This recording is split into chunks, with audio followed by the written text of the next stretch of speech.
This video is brought to you by Dr. Kristen R. Bromley's Guitar Method Book Series and Online Music Academy.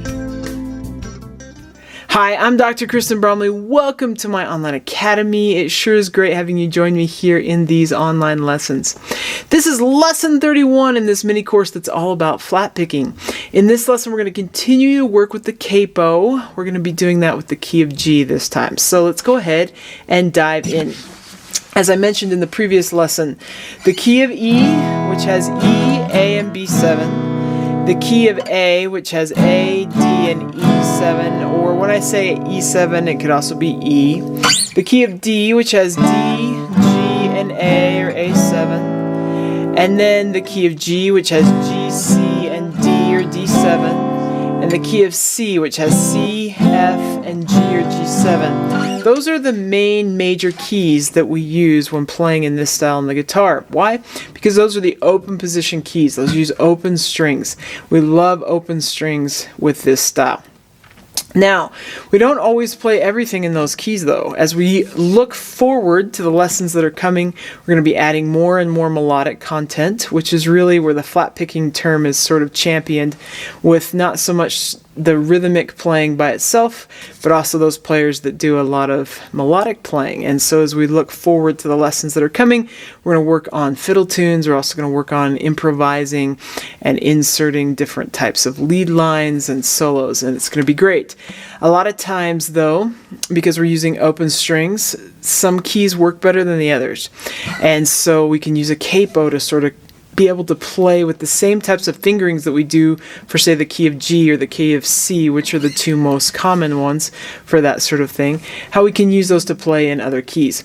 So in the last lesson, I went through playing with the key of C with the capo. And up here on the board, I have the note names drawn out on these strings. So on the low 6th string, we have the open E, and then at the 1st fret we have F, 3rd fret we have G, which is written here, 5th fret is A, 7th fret is B, and then C at the 8th fret. Now, when we play our G chord, we've got that ring finger on that G note. If we use a capo, and we put that capo at the 3rd fret, when I put down that same G chord, my ring finger is now actually at the 6th fret, which is an A sharp or a B flat. So when it's a 1 fret higher than a natural note, it's the sharped version of that, or when it's 1 fret lower than the natural note, it's the flatted version of that.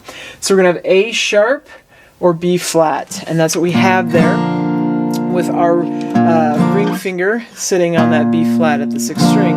And so I can play my G chord shape to play B flat. And then another common one in the key of G would be C, and when I play C, I play my E flat, which is known as the 4 chord. And then if I play the D7 of G for this key, for the key of B flat, that becomes F7 or F. So playing in the key of B flat in this style would be horrendously difficult because of all the bar chords.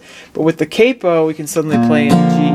And we could do all the melodic content in G, but now we'd be in that key. So that's how the capo works. And we're going to do a little bit of more practice with that. But first, let's go ahead and play through the song, or exercise, I should really say, that is for this lesson.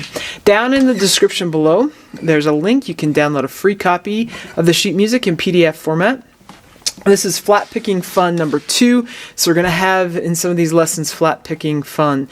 Now we've done a lot of the things, actually everything that's in this, we've done it before, sort of in an improvisatory way. As our first 29 lessons, for the most part, went over strumming patterns and how to insert alternating bass notes in those strumming patterns, and then how to insert walks, bassline runs, bassline walks in between the chord changes. So we've done that, and as we move forward though, we're going to get into how to insert different types of fills and eventually improvise solos.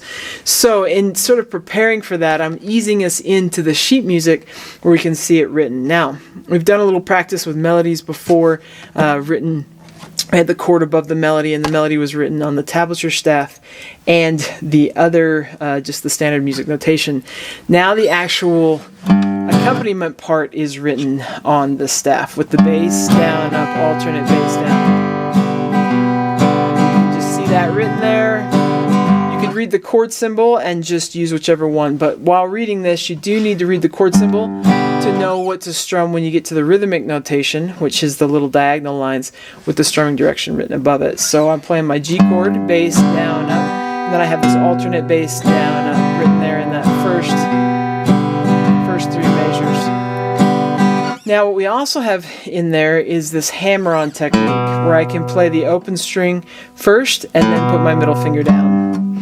And you can leave this off if you want, or you can put it in. Now, and as we move forward, we're going to have other times where we use hammer-ons and pull-offs. We're going to be working on that next. So this is a great precursor for that. But if doing the alternating bass is enough, then you can just worry about that and skip the little open hammer-on up to that second fret. I'm going to go ahead and play through this as written in the key of G. We'll take it nice and slow like that. Nice, gentle tempo. So you got 1, a 2, a 1, 2, ready, and...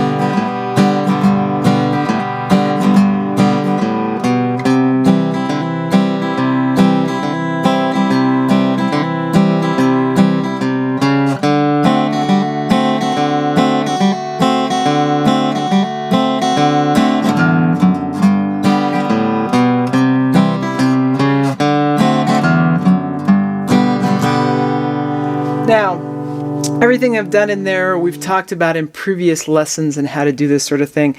Though I did throw on kind of a fun little ending that's a little different than anything we've done before. But I threw it in there, and as we move forward, we're going to get into more melodic ideas that'll be written in the tablature and standard music notation. But we've got that fun little exercise, and you could get it up to whatever tempo you want to. It's kind of fun. It's fun to get that going fast. I think it's fun to get that going fast. But here in this lesson, I'm working with the capo. So let's look at the capo and the different keys that we can play in alternatively for the key of G. So if I put the capo at the first fret, that's going to move everything up 1 fret. So normally in the key of G, we've got the G chord, the C chord, and the D or D7 chord. I'm just going to say D7 from here on out. Now, if I put the capo at the first fret, I'm going to be actually playing G sharp or A flat, C sharp or D flat, and D sharp or E flat. So I've got my G sharp or A flat, C sharp or D flat, and D sharp or E flat.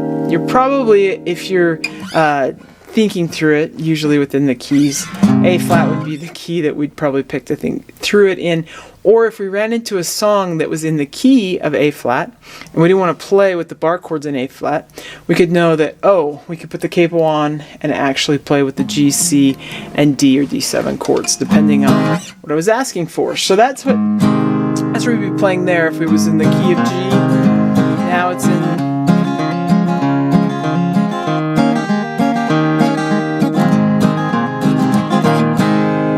If I take the capo and we go 1 fret higher, now when I put down my G, my ring finger is on the 5th fret, which is an A.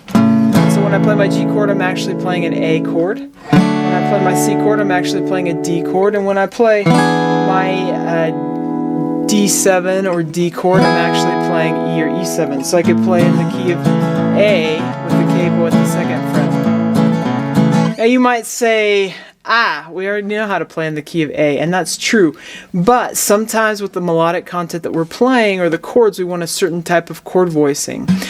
The chord in first position for A is voiced different than this one is. This one gives us the root, 3rd, 5th, root, 3rd, and root again. In first position we go root 5, root 3, 5. So they're voiced slightly different. So we have an A chord, the G chord voicing versus the A chord in open position. They're slightly different, so the song may call for one more than the other. But in playing this way too, especially what would make us choose one or the other is if we were improvising and we wanted to finger things with how we'd finger them in the key of G. And as we move forward, we're going to mostly be living in the key of G and C as we learn how to improvise melodic fills and solos. But with that second fret, that's where we'd be. If the capo was at the 3rd fret, we would have our G chord is now become an A sharp or a B flat chord. And the C chord is E flat or D sharp. And the D7 or D chord is now F7 or F. And we would usually think of it not as A sharp and D sharp, but we'd usually be thinking of it in the key of B flat. So that's a common way to handle the key of B flat on the guitar and still use the open chord positions, open chord voicings. So at the 4th fret then, my ring finger is now up on the B and I'm playing in the key of B with B, E, and F sharp or F sharp 7.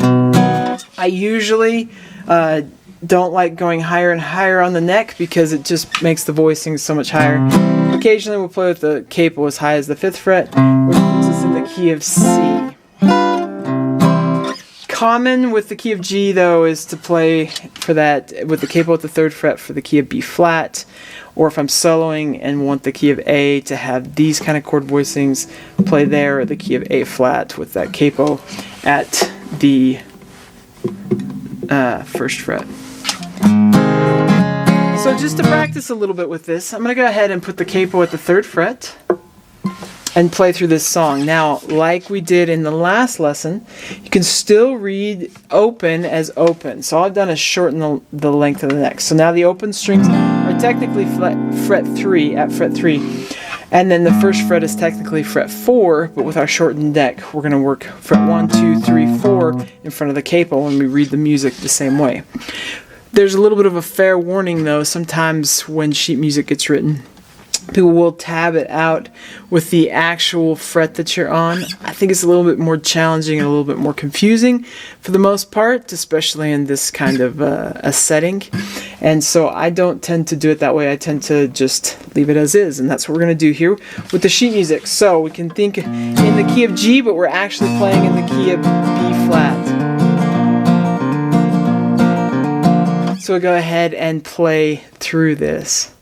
1, a 2, a 1, 2, ready, and...